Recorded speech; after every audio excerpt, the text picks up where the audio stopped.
La bêta 7 d'iOS 17 est sortie ce mardi 22 août et je vais vous expliquer pourquoi c'est très probablement la dernière bêta d'iOS 17. On va parler également du coup de la keynote qui approche à grands pas ainsi que de l'iPhone 15 Pro et de la future Apple Watch Ultra seconde génération. Donc la bêta 7 sortie encore une fois ce mardi nous confirme pas mal de choses. La première étant qu'il s'agit probablement de la dernière bêta. Vous le savez peut-être si jamais vous me suivez depuis maintenant quelques années, je couvre les bêtas tous les ans de la future version majeure d'iOS et comme vous le savez peut-être, mais à chaque fois lorsqu'on va dans information du logiciel et qu'on clique sur iOS, donc 17 ici en l'occurrence, on a une série de chiffres et ensuite on a une petite lettre à la fin. Et en fait, avec ces lettres, plus on est loin dans l'alphabet, plus ça veut dire qu'il va y avoir des bêtas, et à contrario, plus on est proche de la lettre A, et du coup, moins il y aura de bêta. Et comme vous pouvez le voir ici, avec cette bêta 7, eh bien, il y a bel et bien la lettre A à la fin, ce qui veut dire que c'est donc la dernière bêta. D'ailleurs, c'est assez marrant puisque du coup, je regardais les précédentes vidéos, et la dernière vidéo bêta que j'ai faite, c'était sur la bêta 4, j'en ai pas fait sur la 5 et la 6, puisque je trouvais qu'il y avait vraiment très peu de changements et que c'était trop léger pour en faire une vidéo,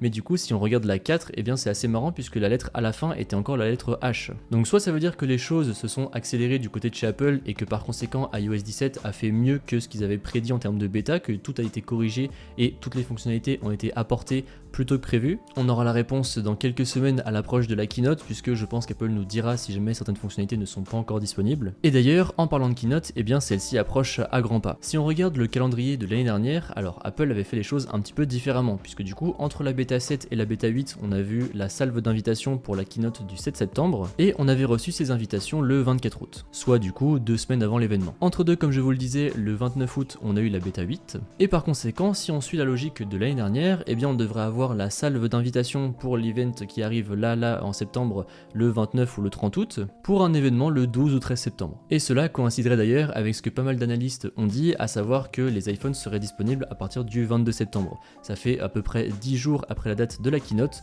donc encore une fois, tout coïnciderait. Donc ça c'est pour la keynote, et d'ailleurs du coup qui dit keynote dit version officielle d'iOS 17 qui va sortir au grand public, et par conséquent si jamais vous cherchez par exemple à revendre votre iPhone pour pouvoir acheter le nouveau, vous avez peut-être envie de repasser sous iOS 16. Et dans ces cas-là, je vous recommande Reaiboot qui sponsorise cette vidéo. Donc Reaiboot c'est un logiciel qui vous permet de résoudre pas mal de problèmes sur votre iPhone, que ce soit par exemple votre iPhone qui ralentisse un petit peu, qu'il y ait des freezes, qu'il y ait des écrans noirs, des écrans bloqués sur la pomme, et bien Reaiboot va vous permettre de corriger tout ça. En fait, vous cliquez simplement sur réparer iOS et ensuite vous choisissez la solution qui vous semble être le plus approprié. Mais ce qui nous intéresse aujourd'hui, c'est le fait que grâce à ce logiciel, eh bien vous allez pouvoir rétrograder de iOS 17 à iOS 16. Donc en fait, vous cliquez sur mise à jour / dégradation et ensuite vous recliquez sur dégradation. Vous attendez ensuite que le logiciel trouve la dernière mise à jour disponible pour votre iPhone. Donc moi quand j'avais filmé mon écran, c'était à iOS 16.5, désormais c'est iOS 16.6. Et ensuite vous cliquez sur dégradation profonde et le tour est joué. Tous les liens seront dans la description et un grand merci à Reaiboot d'avoir sponsorisé la vidéo,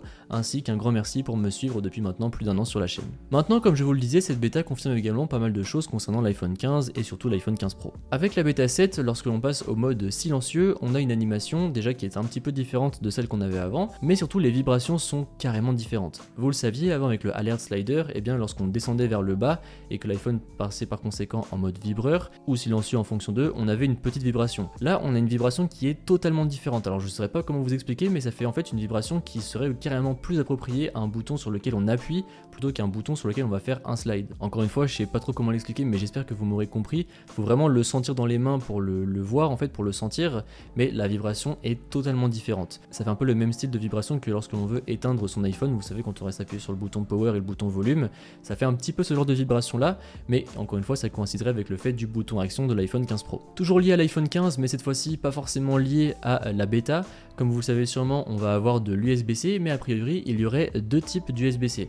En effet, avec les iPhone 15 normaux, eh bien on aurait simplement de l'USB-C 2.0 classique avec une vitesse de transfert un petit peu bridée on va dire, tout comme d'ailleurs la puissance de chargement. Alors que pour les modèles Pro, on aurait du coup du Thunderbolt 4 avec une puissance pouvant aller jusqu'à 150 watts.